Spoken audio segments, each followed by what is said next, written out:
Muy buenas noches. Hoy es 17 de mayo, domingo. Son las 19 horas en punto. Estamos en el Palacio Nacional, en México, en la Ciudad de México, y vamos a iniciar la conferencia de prensa diaria sobre la situación de la pandemia de COVID-19, la nueva pandemia causada por el nuevo coronavirus SARS-CoV-2.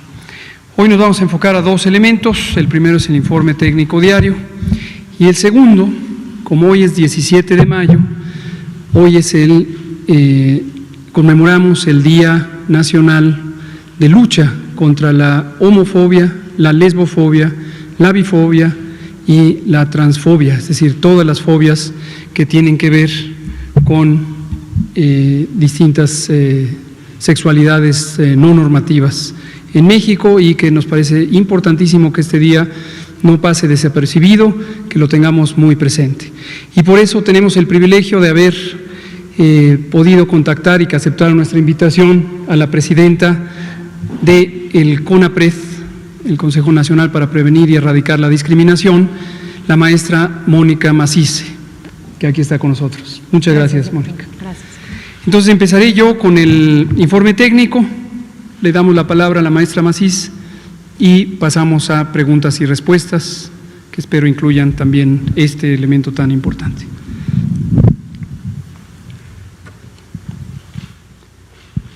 Llevamos 56 días de la Jornada Nacional de Sana Distancia.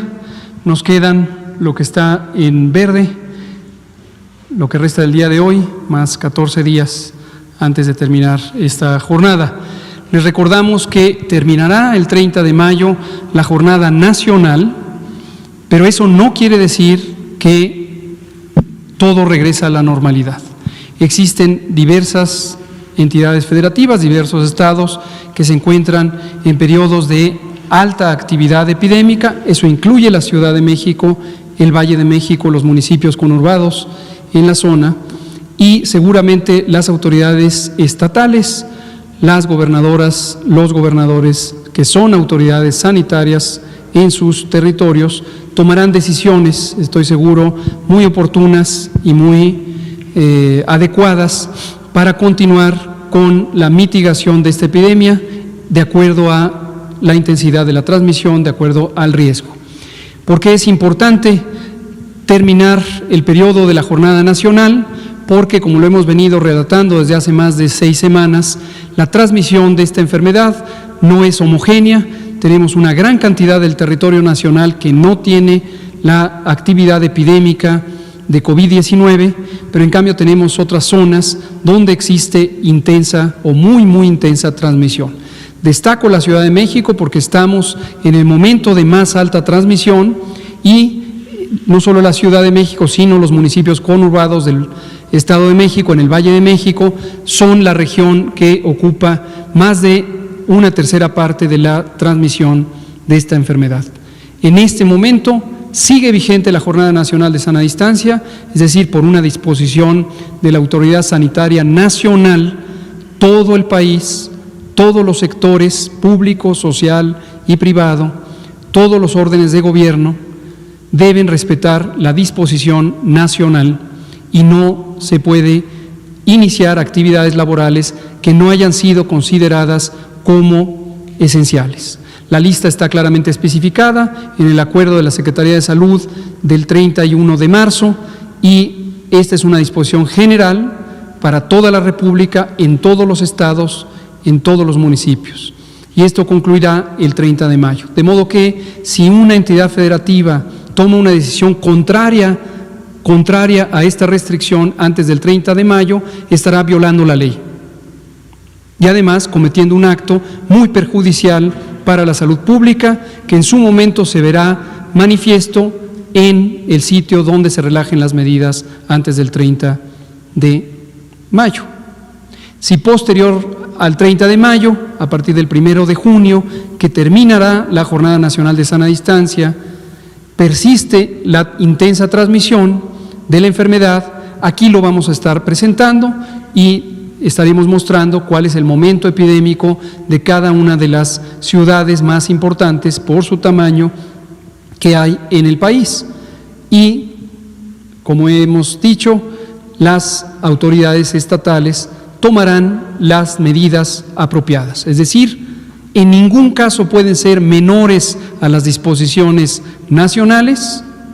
Una vez terminado el ciclo de la Jornada Nacional de Sana Distancia como disposición nacional, los estados, desde luego, pueden tomar decisiones de mantener la restricción de las actividades escolares, sociales y económicas, según corresponda, con el propósito de mantener la reducción de los contagios por el mecanismo ya conocido, que es reducir la movilidad en el espacio público. Entonces, eso debe quedar perfectamente claro. 56 días entonces. Vámonos a la siguiente, en el panorama internacional.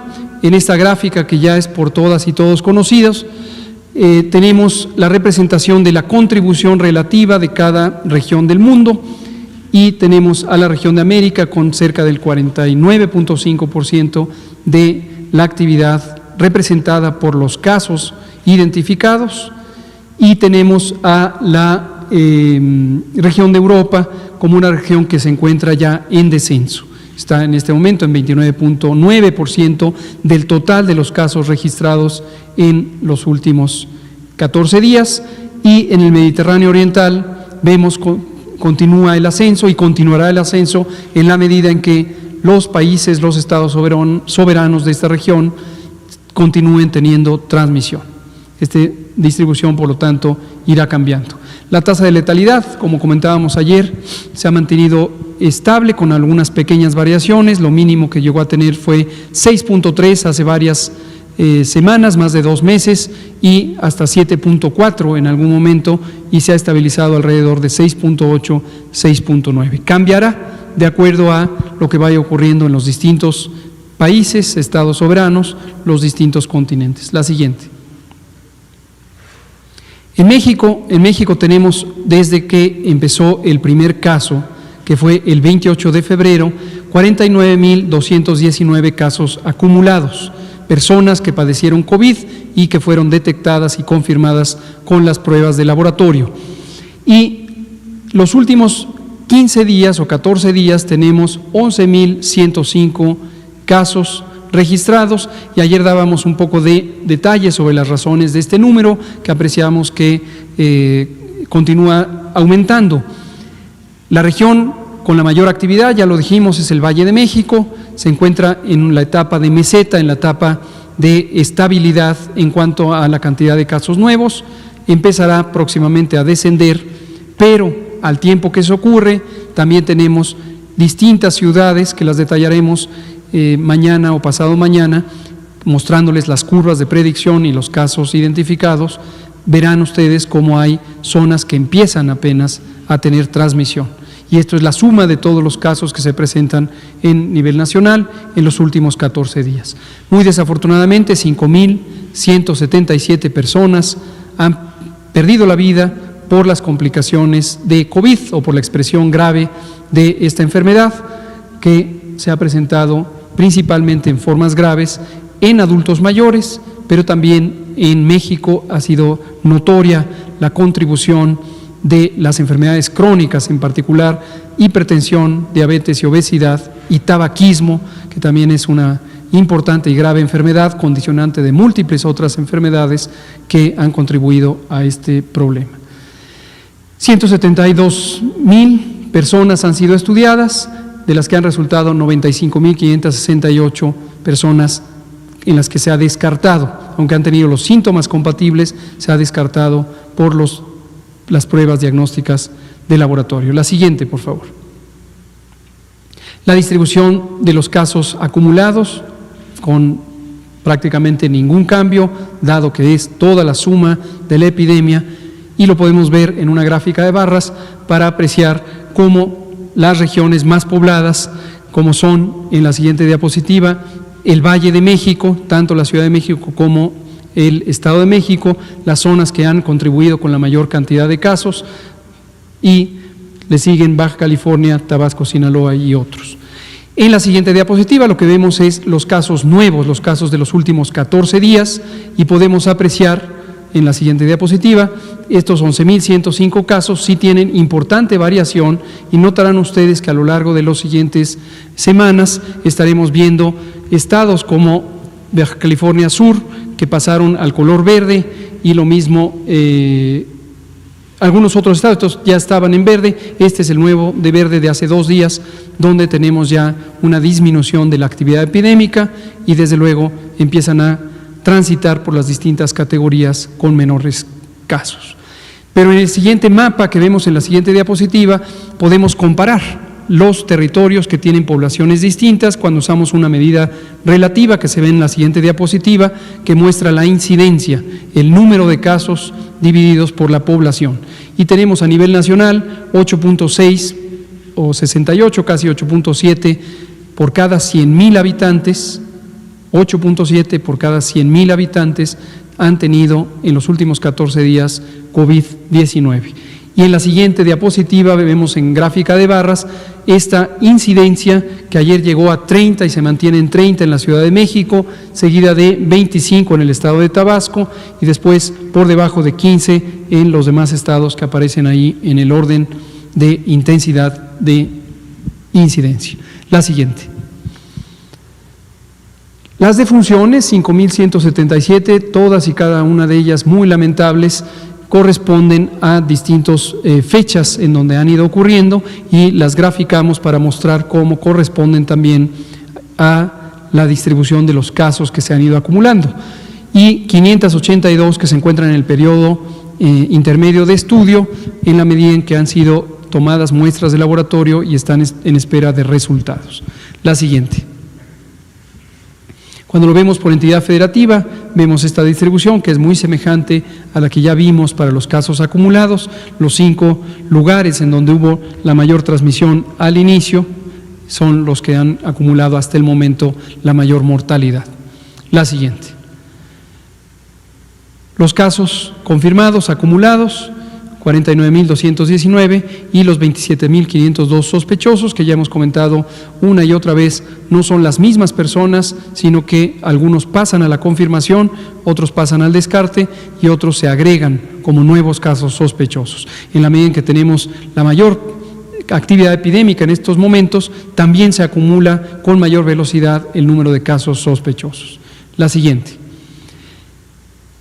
Y finalmente, en la parte del reporte epidemiológico, antes de pasar al informe sobre ocupación y disponibilidad hospitalaria, esta es nuestra curva de casos acumulados, 49.219, con un incremento de 4.4 en las últimas 24 horas, que representa 2.075 casos en las últimas 24 horas, y corresponde a este último tramo. Y su correspondiente en la curva epidémica diaria, en donde tenemos el número de casos diariamente identificados, que tiene la mayor intensidad de transmisión, reflejada como la mayor intensidad en la frecuencia de casos que ocurren diariamente. La siguiente.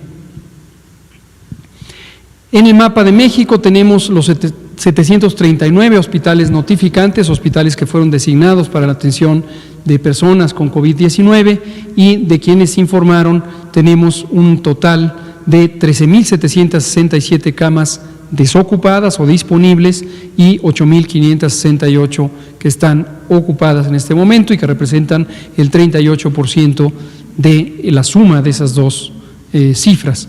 Pasemos a la siguiente, por favor, y vemos la disponibilidad en color ocre, la ocupación en color rojo. Del lado derecho, la situación nacional, 38% de ocupación y el resto, 62%, están en disponibilidad. Si lo queremos ver por entidad federativa, la Ciudad de México tiene 77% de ocupación de los hospitales COVID y 23% libre, y en adelante la zona conurbada del Estado de México, Baja California, Guerrero, Hidalgo, Tabasco, etcétera.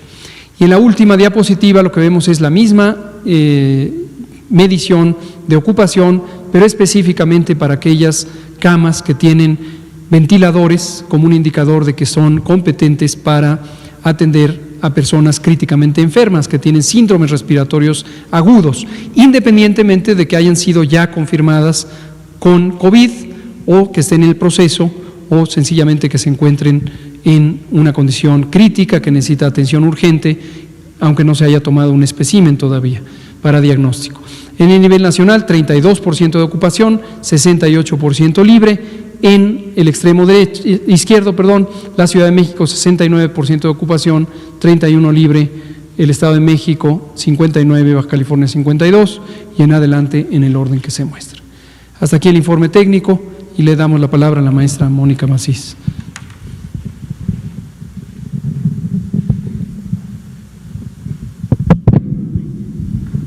Gracias. Muy buenas tardes a todas y a todos. Agradezco mucho al doctor Hugo López-Gatell la invitación el día de hoy para poder hablar de lo que se conmemora hoy, que es el 17 de mayo. 17 de mayo, hace un año, el presidente de la República decretó el 17 de mayo como el Día Nacional contra la homofobia, lesbofobia, bifobia y transfobia. Y a partir de eso, la secretaria de Gobernación, Olga Sánchez Cordero, nos instruyó a que trabajáramos intensamente para disminuir este tipo de actitudes fóbicas que finalmente derivan en discriminación. ¿Y por qué el 17 de mayo? ¿Qué se conmemora este día? Hace 30 años, la Organización Mundial de la Salud dijo que la homosexualidad no era una enfermedad. Es decir, lo sacó de sus listas de enfermedades mentales, lo cual es absolutamente importante y relevante, porque lo que hace es que, digamos, por eso es la conmemoración, porque se celebra, digamos, la vida de las personas de la comunidad LGBTI y también la legitimidad de sus proyectos de vida. Es decir, en la democracia todas las personas podemos escoger nuestro proyecto de vida y es igualmente valioso. Eso es lo que estamos conmemorando hoy, esa lucha justamente, y por eso es tan importante. Ahora, las fobias, ¿qué son las fobias? Son actitudes basadas en el miedo, basadas en la ignorancia, basadas en el desconocimiento, basadas en los prejuicios y en los estereotipos que tienen efectos en la vida de las personas, es decir, que hacen que se les restrinjan los derechos a cualquier persona por una condición, en este caso por la condición de la diversidad sexual, ser lesbiana, homosexual, trans o bisexual. Ahora, queremos presentarles unos datos, como para ver justamente cómo los prejuicios tienen repercusiones en la vida de las personas. 3 datos. 4 de cada 10 personas en México, esta es una encuesta que es la encuesta nacional de discriminación que se levantó en 2017, 4 de cada 10 personas en México no estaría de acuerdo con que su hijo o hija se casara con una persona del mismo sexo. Es decir, mucha discriminación y rechazo en las propias familias para que las personas puedan escoger a quién quieren, a quién aman, contra quién, digamos, con quién se sienten adecuadamente bien amorosamente. 36% no le rentaría una habitación a una persona trans y 32% a una persona lesbiana o gay, es decir, restricciones eventualmente a el derecho a la vivienda. Y a 4 de cada 10 personas no les gustaría que una persona gay o lesbiana fuera electa para la presidencia de la República. Estos son 3 datos, digamos, de las percepciones que existen en México con respecto a este grupo poblacional.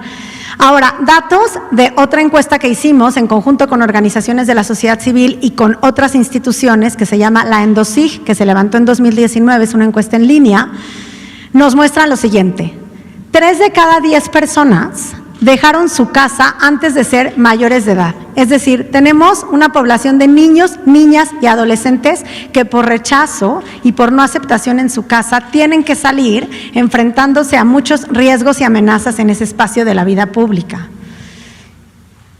3 de cada 10 vivieron agresiones físicas en la escuela por ser quienes son. Es decir, 3 de cada 10 personas sufrieron maltrato físico en la escuela por parte de sus pares o por otras personas en la escuela, lo que se llama bullying homofóbico o transfóbico. A la mitad de la población se le negó sin justificación la oportunidad de trabajar o ascender. Esto, cuando vemos los datos por población, las mujeres trans son las más afectadas para, digamos, en la negación de un empleo solo por su condición. Y casi la mitad, 49% de las personas que han tenido problemas durante la atención médica han optado por ocultar su orientación sexual o identidad de género. Esto es muy importante y sobre todo en el marco del día de hoy, de lo que nos convoca esta conferencia y por el COVID. Ahora, ¿qué tenemos? ¿Qué es lo que estamos observando nosotros desde CONAPRED de la situación actual de las personas de la diversidad sexual? Tenemos la primera fuente, que son las quejas que llegan a CONAPRED, y ahí tenemos 3 tipos de quejas. La primera, como ya lo había yo relatado aquí alguna vez, es estos dichos discriminatorios que algunos líderes religiosos han atribuido a la comunidad de la diversidad sexual como la homosexualidad como causa del COVID. Entonces, bueno, pues ya ahí se hicieron los llamados a no discriminar, a no estar difundiendo información falsa y a pegarse a la información que se brinda aquí, que está basada en la ciencia.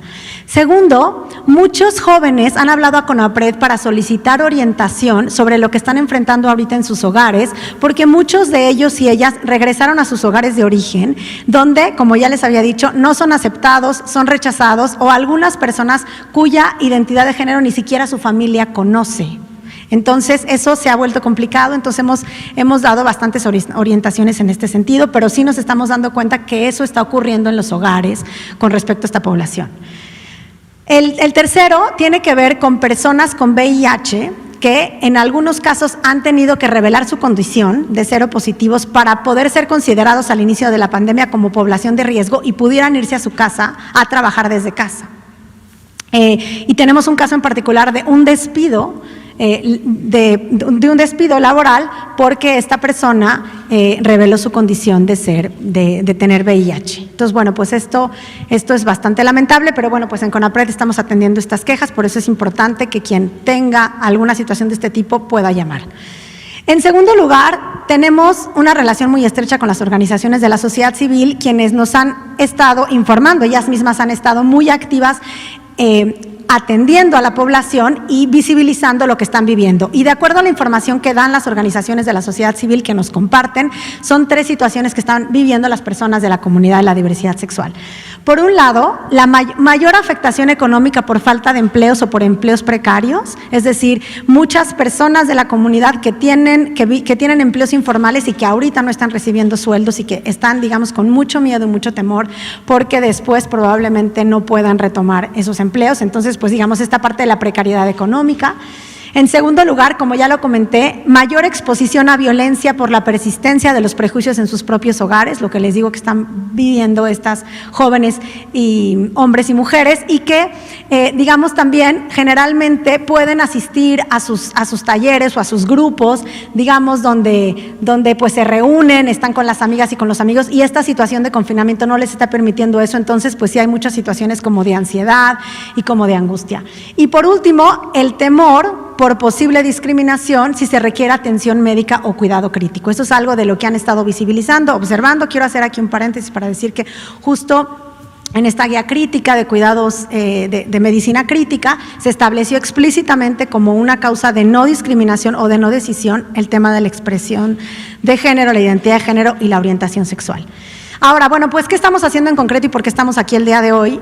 Porque, miren, desde hace un año que CONAPRED junto con la Secretaría de Salud trabajaron en esta administración un protocolo para el acceso sin discriminación a la prestación de servicios de atención médica para la comunidad de la diversidad sexual. Ese es un documento ya aprobado, que es propio de la Secretaría de Salud y que se ha difundido al personal médico y de enfermería. Entonces, derivado de ese protocolo que tiene la Secretaría de Salud, que construimos en conjunto con varias instituciones, el día de hoy lo que hemos hecho es hacer una guía, un resumen muy sencillo y muy breve, como una especie de protocolo más chiquito, donde se establecen cuáles son las medidas más importantes y más básicas que cualquier personal médico y de enfermería que está ahorita atendiendo en los hospitales pueda brindar a esta comunidad de la diversidad sexual atención sin discriminación. Básicamente, la guía se concentra en cosas en estos puntos, digamos, cómo dar trato incluyente, cómo preguntar sobre la orientación sexual si es necesario y cómo hacerlo. En el caso de las personas trans, registrar desde el inicio el nombre y el género con el que las personas trans se identifican, y eso durante toda, digamos, la atención, para dirigirse a ella o a él de esa forma, muy importante, y facilitar en la medida de lo posible que personas de confianza puedan acompañar la toma de decisiones, es decir, las parejas del mismo sexo o la familia social de estas personas. Entonces, esto es producto, digamos, de lo que también desde la Subsecretaría de Derechos Humanos, el subsecretario Alejandro Encinas nos ha indicado a toda la Administración Pública Federal que toda la atención que tenemos que llevar a cabo tiene que estar basada en los mejores estándares internacionales. Entonces, esta guía que la hemos trabajado con el doctor Hugo López-Gatell, con el doctor Cortés, pues ya va a estar en la página de internet de la Secretaría de Salud para que pueda ser difundida entre la comunidad y también entre el personal médico y de enfermería. Esta guía tiene una cuestión adicional que tiene los teléfonos y los números actualizados de las organizaciones de la sociedad civil a las que pueden acudir las personas de la comunidad LGBTI si es que sufren discriminación o requieren algún tipo de ayuda. También está los vínculos a la línea de la vida, a la línea de salud mental, con quienes también trabajamos muy estrechamente, y con el Centro de Equidad de Género y Salud Reproductiva, donde está la doctora Berdichevsky, que también, digamos, están todos los esfuerzos puestos para dar atención sin discriminación.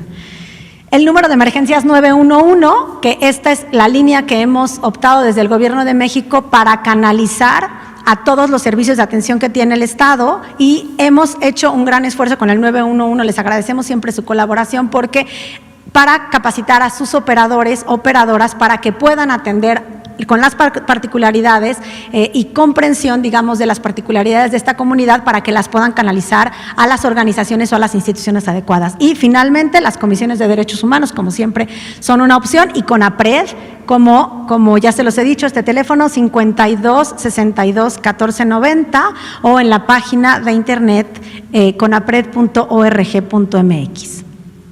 Y bueno, ya por último, pues decirles que este esfuerzo se enmarca dentro del objetivo de la Agenda 2030, que es no dejar a nadie atrás y no dejar a nadie afuera, y también del Plan Nacional de Desarrollo, que tiene explícitamente, digamos, la prohibición de discriminar por orientación sexual o por identidad de género.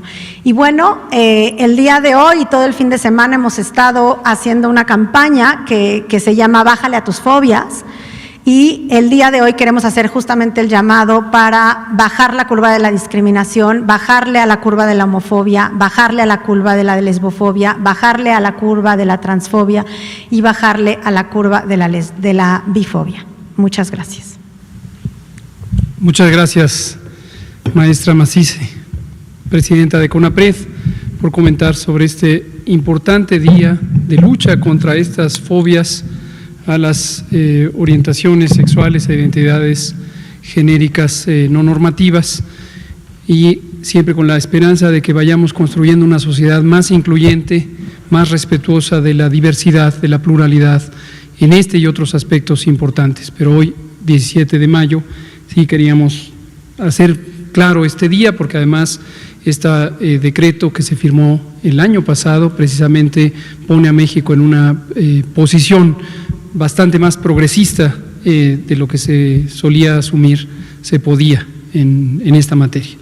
Quiero comentar nada más sobre el protocolo para los servicios de salud, darle el crédito que merece el doctor Simón Cava Karasik, quien es director general de coordinación de los Institutos Nacionales de Salud y quien fue el redactor principal y promotor de este documento en el sexenio pasado, y afortunadamente sigue trabajando en el Gobierno de México, y ahora ha sido también un colaborador muy importante en este esfuerzo, y con él, en seguimiento al trabajo que él mismo hizo y que ahora sigue acompañando, hemos podido pasar del documento hacia los esfuerzos de implantación. Nos falta todavía bastante en esa materia.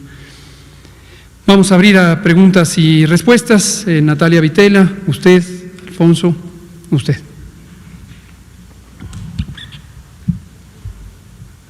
Gracias, buenas noches, doctor. Bueno, primero le quiero preguntar sobre los ventiladores del CONACYT. Se supone que la fecha límite era el 15 de mayo. Comentó que iba a decir qué hospitales y si ya estaban en operación estos ventiladores. Lo otro que le quiero preguntar es registramos hasta 2,000 casos o más de 2,000 casos en un día, en 24 horas. Se supone que la curva era el 8 de mayo o no sé si nos puede explicar esta situación. Con mucho gusto, Natalia. Y hacía énfasis usted en si un estado regresa a la normalidad antes de tiempo, estaría violando la ley. ¿Qué está pasando en ese sentido? Gracias. Muchas gracias. Gracias, Natalia Vitela, por estas preguntas. Sobre los ventiladores, le puedo comentar lo que conozco hasta el momento.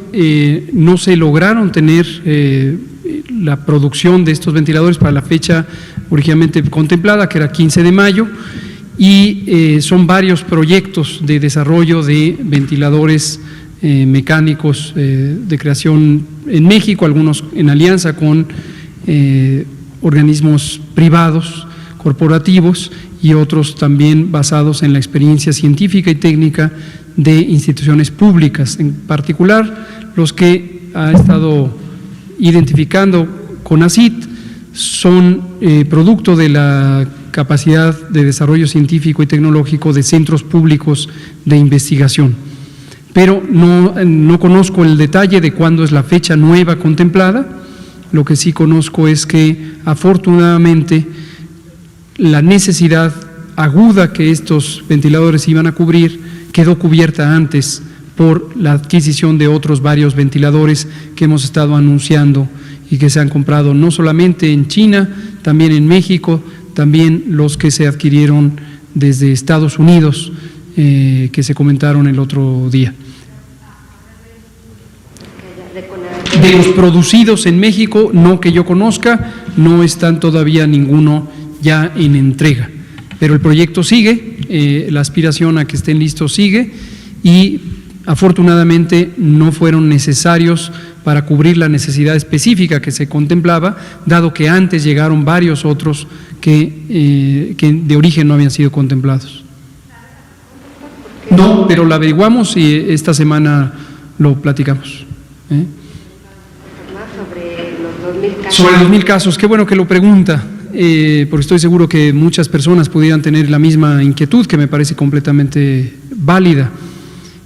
Las curvas epidémicas están identificadas por zona metropolitana o por ciudad, en algunos casos por región, como la de Puebla-Tlaxcala, pero no por todo el país. ¿Cuál es la razón?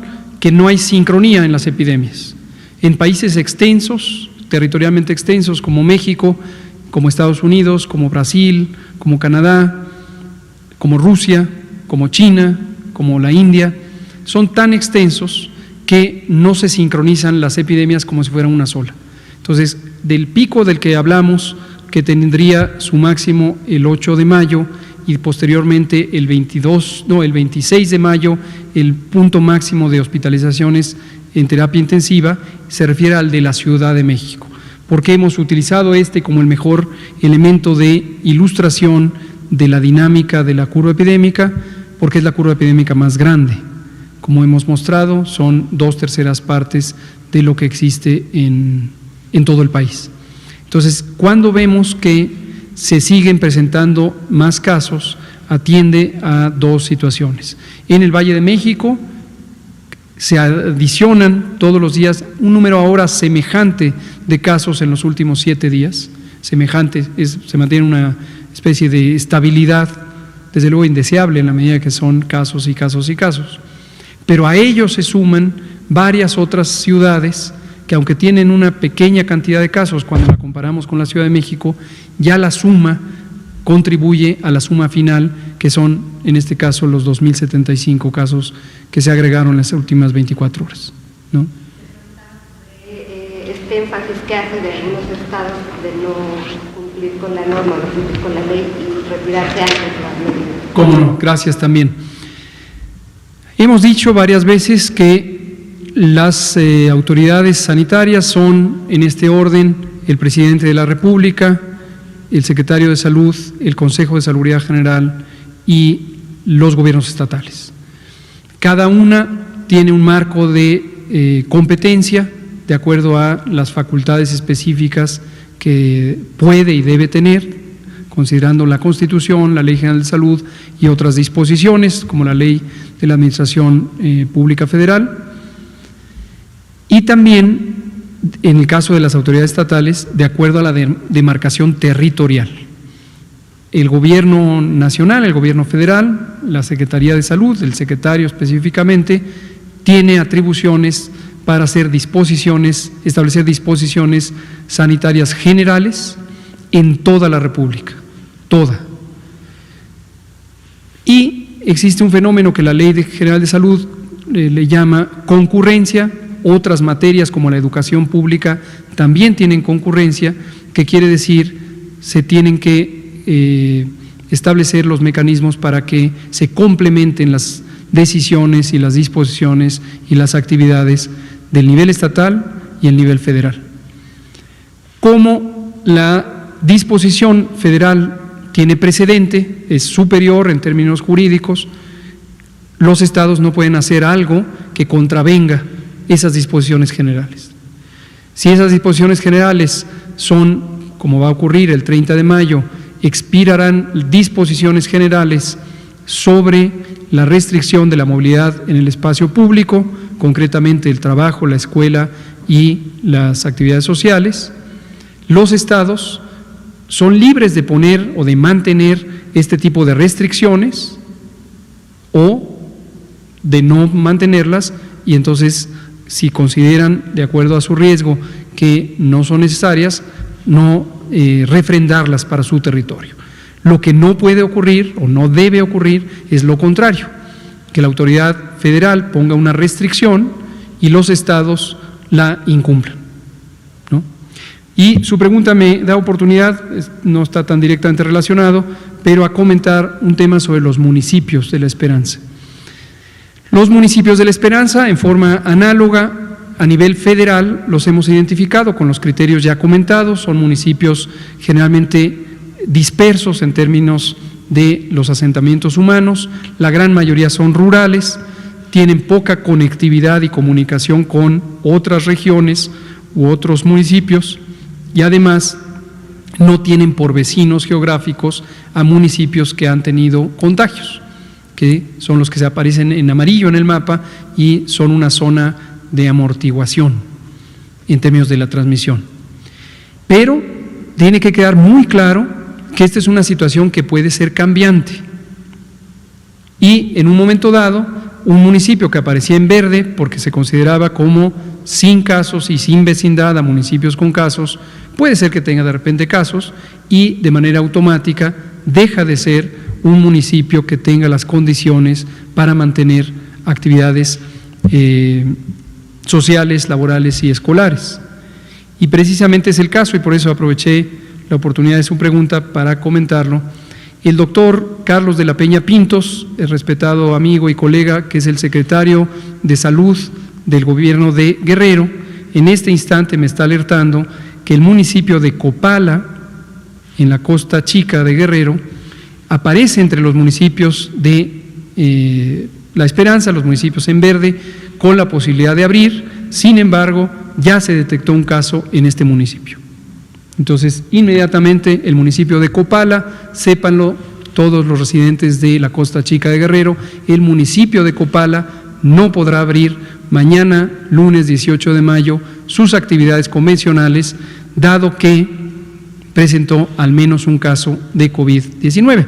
Y obviamente la Secretaría de Salud de Guerrero, la jurisdicción sanitaria correspondiente y el personal que está en la región estará trabajando en los esfuerzos de contención centrado en casos y los estudios epidemiológicos de casos y contactos. Muchas gracias. Por favor.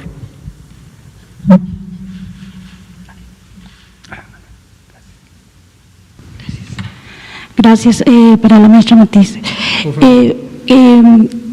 Si además de estas orientaciones que han tenido por actitudes que pueden ser violentas dentro de la familia con estos adolescentes, ¿hay algún canal o hay algún lugar donde se puedan presentar como denuncias o a donde puedan acudir si es un tipo de violencia mayor, ya a dónde puede acudir un joven que por su orientación sexual ha sufrido en estos días de confinamiento algún tipo de violencia, si han detectado que hay algún tipo de aumento de violencia, no sé, física. Y en días pasados, nuestros colegas de Chiapas Paralelo en Chiapas identificaron varias comunidades donde pues incluso se atacaba con armas a personas que tuvieran COVID, ¿no? que estuvieran diagnosticadas. Entonces, saber si ustedes tienen detectado que esto haya ocurrido en otros lugares del país y qué tipo de intervención se puede tener desde el gobierno para evitar este tipo de cosas. Y doctor Gatell, nosotros publicamos hoy un reportaje sobre los servidores públicos que están en este último eslabón de los trabajos esenciales, que es decir, los que recolectan la basura, los que atienden en los panteones, policías que presentan enfermedades o que han tenido enfermedades graves, algunos están en terapia. No sé si esta pregunta usted me la pueda responder o si sea posible que le hagamos llegar esta pregunta a la jefa de gobierno y al director del ISSSTE, porque son servidores públicos, entonces para saber qué tipo de protección puede aspirar su familia, porque finalmente ellos tienen que seguir trabajando y están altamente expuestos. Y esto ligado a la presentación que hizo hace 2 días del tipo de qué se hace con los materiales tóxicos, entiendo que eso era para hospitales. En el caso de las personas que tienen enfermas de COVID en casa, si es necesario hacer algún tipo de, no sé, protección de la basura para evitar enfermar a las personas que se llevan la basura. Muchas gracias. Dame la palabra, ¿no? Muchas gracias por la pregunta. Lo que nosotros hemos estado recomendando a la población que está padeciendo algunas situaciones en el confinamiento, sean personas de la comunidad de la diversidad sexual que están pasando ansiedad, molestia, situaciones, digamos, incómodas, que es normal, digamos, por la situación, es que puedan llamar al 911. El 911, que es la línea de emergencia y que tradicionalmente está enfocada a llamar a la policía o a los bomberos o a una ambulancia, ahora hemos implementado todo un mecanismo para que puedan tener los directorios de todas las organizaciones y las instituciones que pueden brindar atención especializada. Y el 911 ahora, para, digamos, esta población en particular, tiene como los conocimientos de qué es una persona trans, de qué es una persona, digamos, con una expresión de género no normativa, etcétera, con la idea de que puedan canalizar adecuadamente. Y aquí quiero hacer un reconocimiento enorme a las organizaciones de la sociedad civil. Creo que la agenda que se tiene en México y los avances que se tienen en México tiene que ver con su trabajo, con la forma en que empujan al gobierno y al Estado a hacer las cosas, todo el trabajo que llevan años haciendo. O sea, lo que están haciendo ahorita las organizaciones en términos de la contención es impresionante. Han migrado de sus cursos presenciales o de sus formas de trabajar presencialmente vía remota, como todas y todos, con muchas dificultades también, como hablaba por el tema de la precariedad.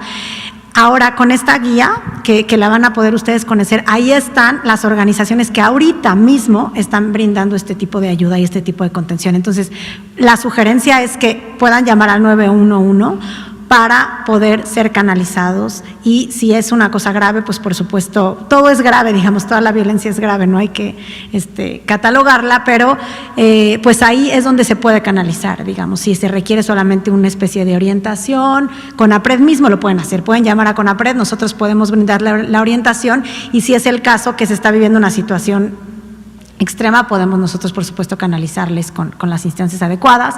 Y con respecto a la otra pregunta, nosotros en CONAPRED hemos estado recibiendo algunas quejas vinculadas con, como ya habíamos comentado, más bien algunas agresiones al personal médico y de salud. Este tipo de cuestiones, como en contra de la infraestructura, ya no está tan vinculado con discriminación, ya son delitos, son daños, digamos, a eso, a la infraestructura, a los hospitales, etcétera, o que no está tanto vinculada con discriminación. Entonces, no tenemos particularmente información al respecto. Gracias. Respecto a la otra pregunta, les pido si pudiéramos proyectar el sitio de internet coronavirus.gov.mx, porque esta pregunta es muy importante, porque efectivamente muchas personas pueden estar, aquí está, me voy a permitir pararme para ilustrarlo. En este sitio, que es el sitio de gobierno, donde desde el inicio concentramos toda la información, tenemos información en distintas modalidades. Si nos vamos un poco para abajo, bueno, más bien para arriba, exacto. Y aquí tenemos recomendaciones para el personal de salud, donde está la mayoría de los documentos técnicos, y también está recomendaciones, está el material de consulta, nomás para ilustrar, y está aquí materiales de consulta que son para el público en general. No sé si aquí está, pero sí, sin duda está aquí, la guía de control de infecciones, y es la que quiero que vean, y si no está en el otro lado, en este momento le pido al doctor Ricardo Cortés si también la puede poner en el otro lado, que es información al público. Si la subimos un poquito, están aquí distintas explicaciones sobre los procedimientos de higiene. En este caso son los procedimientos de higiene de las manos, pero estoy buscando donde está, vámonos entonces sí a la información, a los materiales de consulta. En la guía aquí, materiales de consulta, la guía de control, esta exactamente. Lineamiento general es uno con portada verde.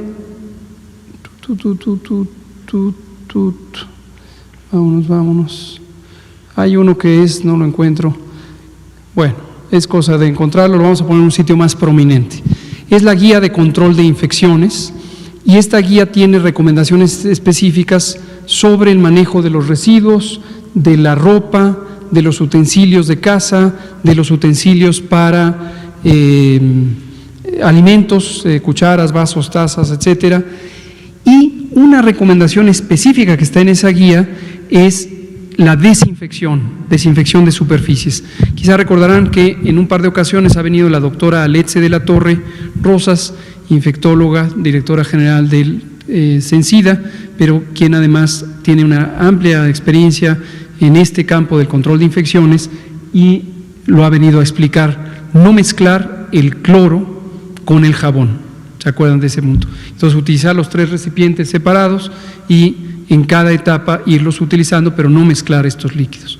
Con estas recomendaciones es suficiente para lograr inactivar los gérmenes. En este caso, si tenemos en casa a una persona enferma de COVID, durante los 14 días que se encuentre en su periodo de transmisión, tener especial cuidado con todos los materiales de uso común y ponerlos en bolsa cerrada, doble bolsa cerrada, perfectamente sellada, y estos se pueden ir a la basura. Ahora, respecto a su pregunta original, efectivamente el personal que trabaja en la limpieza y la recolección de residuos es un conjunto de personas que están generalmente, no solo por COVID, en condiciones de mucho riesgo, por ejemplo, de recibir lesiones con objetos punzocortantes que se encuentran en la basura, no solamente los que pueden ser especialmente infectantes, residuos peligrosos biológico-infecciosos como jeringuillas y demás, sino latas, vidrio, etcétera,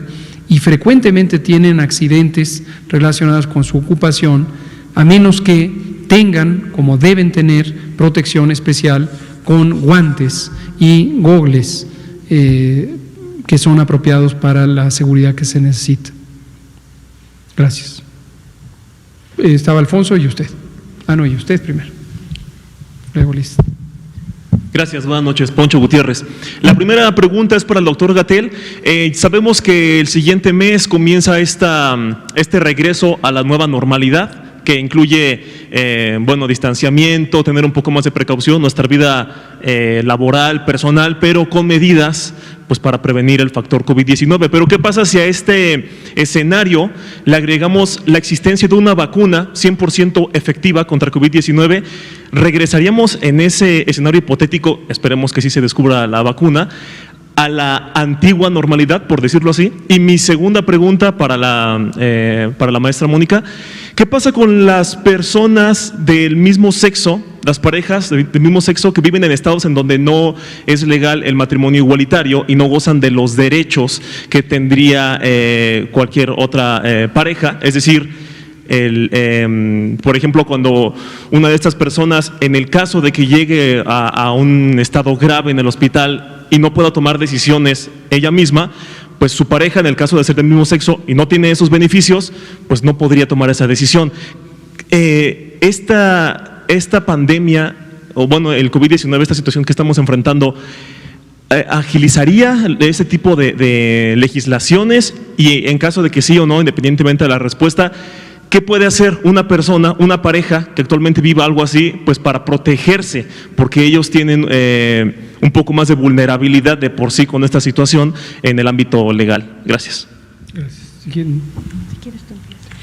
Bueno, solo sobre esta, es un escenario hipotético, desde luego estimulante pensar que llegaremos a ese punto en donde tengamos una vacuna. La vacuna es un mecanismo de protección específico para la infección, o se pretende que lo sea, y cuando logremos tener una vacuna, que la vacuna alcance para producirla para todos los países que la necesitaremos, sea distribuida de manera eficiente y equitativa, sea aplicada, se alcance la cobertura de vacunación necesaria, pues será un escenario alentador, pero estamos todavía muy lejos de él.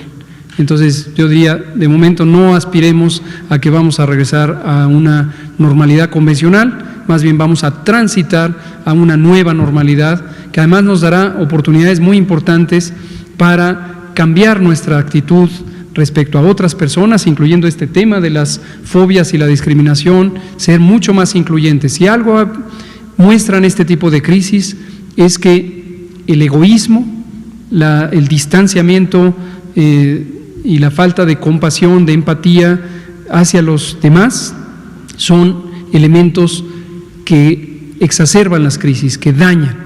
Una crisis de esta naturaleza, por ser una crisis colectiva, se tiene que enfrentar de una manera solidaria. Y ojalá que el haber vivido esta crisis nos ayude a todas las sociedades del mundo a avanzar en ese sentido. Gracias. Con respecto a su pregunta, justo la guía que estamos lanzando el día de hoy y que está basada en el protocolo que fue adoptado el año pasado, tiene este tipo de lineamientos, que se pueda tomar en consideración a las parejas del mismo sexo, independientemente de si están casadas o no, para las decisiones, para informar, para, digamos, que sean el contacto, e igual la familia social, probablemente no es la familia, digamos, consanguínea, pero sí es la familia social, y que esas personas puedan ser consideradas. Entonces, esos son los tipos de lineamientos que tiene esta guía, eso es muy importante. Y con respecto al matrimonio entre personas del mismo sexo, creo que es el momento perfecto, como dice el doctor Gatell, justo para ver cuáles son los faltantes, y este bien particular, con respecto a esta agenda. Y hay todavía muchas entidades federativas, 17 entidades federativas, que no han reconocido el matrimonio entre personas del mismo sexo y que es necesario que lo hagan para garantizar la igualdad en el acceso a los derechos de todas las personas. Es decir, se garantiza en la ley y quien está en posibilidades, en condiciones, en gusto de hacer eso, lo hace. Quien no, no. No afecta a nadie, en realidad beneficia a las personas que lo quieran hacer, como cualquier otra, digamos, cuestión en la ley. Y también quisiera señalar otro tipo de tema que es pendiente, que tiene que ver también con el tema del reconocimiento de la identidad de las personas vía administrativa, es decir, que se puedan cambiar los papeles, porque eso es muy importante y que también está vinculado con el protocolo, que una persona trans pueda tener el acta de nacimiento acorde a su expresión de género, y eso es también una agenda pendiente para el Estado mexicano, tanto para las personas mayores de edad como menores de edad. Gracias, maestra. Vamos a darle la palabra a ella y terminamos con Liz. Hola, doctor, muy buenas noches. Paola Betancourt, de Multimedios Televisión.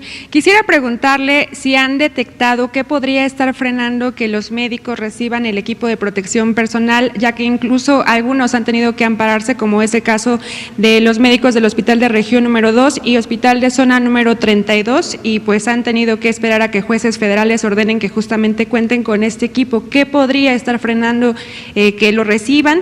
También quisiera preguntarle si se nos pudiera poner a disposición el listado listado de hospitales en los que se ha distribuido los insumos médicos. De hecho, el día de hoy está llegando el 11º vuelo, ¿no?, con insumos médicos justamente desde Shanghái. Y por otra parte, anteriormente había comentado que han fallecido 111 personas, justamente del personal médico, algunos relacionados con enfermedades crónicas. ¿Por qué estas personas no fueron aisladas si tenían estos antecedentes de que justamente podían complicarse pues al contagiarse por COVID-19? Gracias. ¿Cómo no? La situación, usted nos presenta situaciones que han cambiado mucho desde hace tiempo y que las actualizamos periódicamente. Cuando usted identifica que no les ha llegado equipo a las unidades de salud, está hablando de un escenario de hace 2 meses, en donde había una razón general y era la complejidad del mercado mundial, la proveeduría mundial para México y para todos los países. Algo semejante pasó en Estados Unidos y ha pasado en varios, donde era muy difícil conseguir equipos de protección personal, guantes, cubrebocas, sobre todo los cubrebocas N95 y los gogles. Esa situación cambió posteriormente y ya desde que empezamos a tener este puente aéreo entre China y México, tenemos un abastecimiento continuo. En su momento comenté que un segundo fenómeno que se presentó fue la distribución local, en donde pudimos detectar situaciones de mal uso o incluso malversación, robo, personas que trabajaban localmente y que estaban sustrayendo los materiales o escondiendo los materiales. Y eso también ya cambió. Aquí vino el encargado de la seguridad del Instituto Mexicano del Seguro Social, eso fue hace casi 4 semanas, y explicó el protocolo que se estableció para quitar eso. Producto de este protocolo, hace 2 semanas se identificó una persona que estaba sustrayendo un ventilador mecánico de una de las unidades del Seguro Social. Entonces, esto ha sido muy dinámico. Ignoro los casos concretos que ahora me relata de estas 2 clínicas del IMSS, cuál puede ser la razón local, pero desde luego es importante que nos lo haga saber, que bueno, y hay que darle seguimiento. Los factores, como le digo, son múltiples. En general, no hemos tenido desde que empezó el puente aéreo ninguna falta de abastecimiento. Efectivamente, hoy estará llegando a las 22 horas, a propósito de ventiladores también que me preguntaba Natalia Vitela, estarán llegando 200 ventiladores en este nuevo vuelo. A propósito de pruebas, que hoy nadie ha preguntado por pruebas, pero estarán llegando 300,000 pruebas, que ya había comentado el doctor Alomía en días pasados. A propósito de equipo de protección personal, estarán llegando 500,000 guantes, entre otros materiales que llegan esta misma noche. Y respecto a esto, que se nos pudiera justamente poner a disposición un listado sobre cómo se han repartido los insumos médicos. Los martes por hospitales. Generalmente lo actualizamos, aquí lo presentamos el martes pasado y en esta misma página, coronavirus.gov.mx, también en la página de INSABI, está justamente lo que presentamos aquí, conforme se va actualizando cuando hay nuevos materiales, dónde se distribuyeron y qué necesidades existían. De hecho está por estados, pero sí quizás para tener mayor claridad de en qué hospitales justamente se ha repartido, cuántos insumos. Y respecto a esta situación que le comentaba de por qué estos 111, hubo 111 defunciones de personal médico y comentaba que tenían relación con enfermedades crónicas, ¿por qué no fueron aisladas estas personas? ¿Asume usted algo que no necesariamente es cierto? Estas personas, igual que las personas que no son profesionales de la salud, tienen como es la condición de la población mexicana, una enorme prevalencia de enfermedades crónicas, diabetes, hipertensión, obesidad, tabaquismo y otras. Esos son los grandes males de salud pública de México. La mitad de las muertes en México son asociadas con una mala alimentación, son producto de casi 4 décadas de tener una oferta alimentaria dominada por los productos industrializados, ultraprocesados, de muy baja calidad, de muy bajo valor nutricional o a veces nulo valor. Esto incluye los refrescos, las bebidas azucaradas, que han causado en México una de las mayores epidemias de enfermedad crónica y de muerte. Entonces, esto le pasa desafortunadamente también a personal de salud. Y cuando decimos personal de salud, como lo especificamos, es no solamente médicas y médicos y enfermeras y enfermeros, sino otros miembros del personal, camilleros, trabajadoras y trabajadores sociales, equipos de apoyo, etcétera. Entonces, No necesariamente es que no fueron aislados, están ejerciendo su trabajo y en el ambiente clínico, análogo a lo que usted preguntaba sobre las profesiones de riesgo, indudablemente los espacios clínicos y quienes trabajan ahí están en una ocupación de riesgo. Gracias. Creo que ya no nos da tiempo, Liz, son muy chiquita, medio minuto, media pregunta.